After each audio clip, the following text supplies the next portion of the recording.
Ketiga, perubahan zaman membuat perubahan dalam cara berpikir atau cara bersifat. Hal ini dapat menyebabkan terjadi perubahan pula dalam filsafat pendidikan itu sendiri. Dalam proses perkembangan filsafat pendidikan ke depan, pendidikan harus melihat bagaimana perkembangan filsafat akhir-akhir ini. Untuk melihat gambaran filsafat di masa depan, gambaran filsafat pendidikan di masa depan dapat diperoleh dari fakta-fakta yang ada pada masa kini, ditambah dengan kemungkinan-kemungkinan yang masuk akal yang dapat terjadi di masa yang akan datang.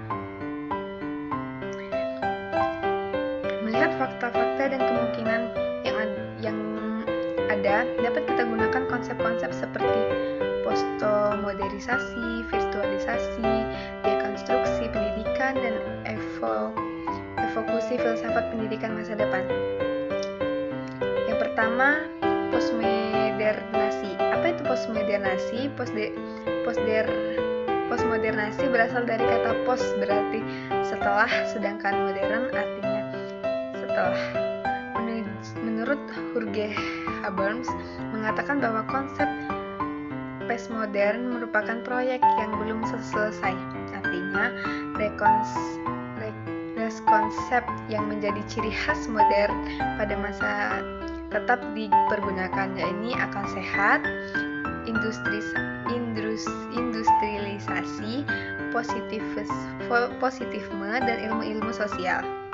Yang kedua, virtualisasi. Pendidikan mengalami perubahan realistis, yaitu dari pendidikan yang bersifat real atau empiris menuju ke pendidikan yang bersifat virtual, misalnya dalam konsep kosmologi di mana objek berpikir menggunakan benda mati, maka dari sana akan didapatkan konsep-konsep tentang alam semesta yang berubah. Lalu dalam konsep ontologi, yakni tentang pencarian kenyataan atau hakiki, manusia akan dihadapkan pada kenyataan semu, yaitu virtual reality. Contohnya saat ini orang tidak perlu ke toko buku untuk membeli buku karena di dalam dunia internet sudah disediakan berbagai OMT. Yang selanjutnya, dekonstruksi pendidikan. Dekonstruksi pendidikan merupakan bentuk dari kata konstruksi yang berarti bangunan dan diberi imbuhan D yang berarti merusak. Secara ilmiah, dekonstruksi memiliki arti yaitu berpandangan bahwa konsep-konsep postmodern memiliki banyak kelemahan sehingga perlu dibongkar dan ditata ulang, sehingga dapat disimpulkan bahwa merubah konsep-konsep filsafat pendidikan itu sendiri, kemudian membangun lagi konsep-konsep filsafat pendidikan.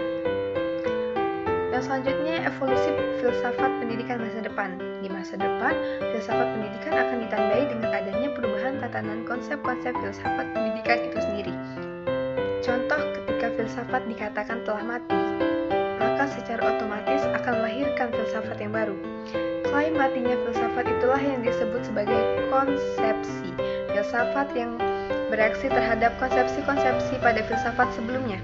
Karena gagasan matinya filsafat adalah bagian dari konsep filsafat itu sendiri.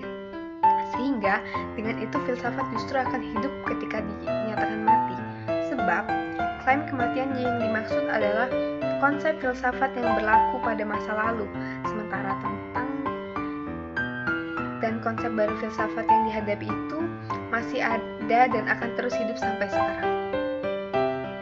Mengapa filsafat pendidikan berubah di masa depan? Filsafat itu sangat fleksibel terhadap perubahan dan bersifat terbuka atau open-minded.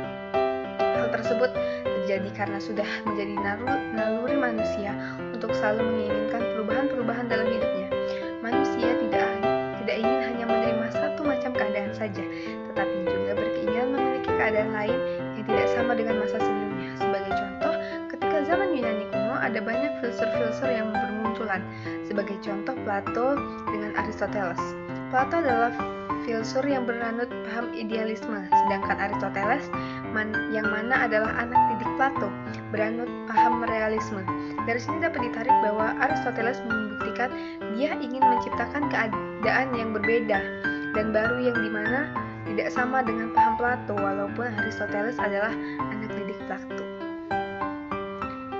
Sekian presentasi dari saya kali ini. Jika ada kata-kata yang salah, saya mohon maaf. Terima kasih.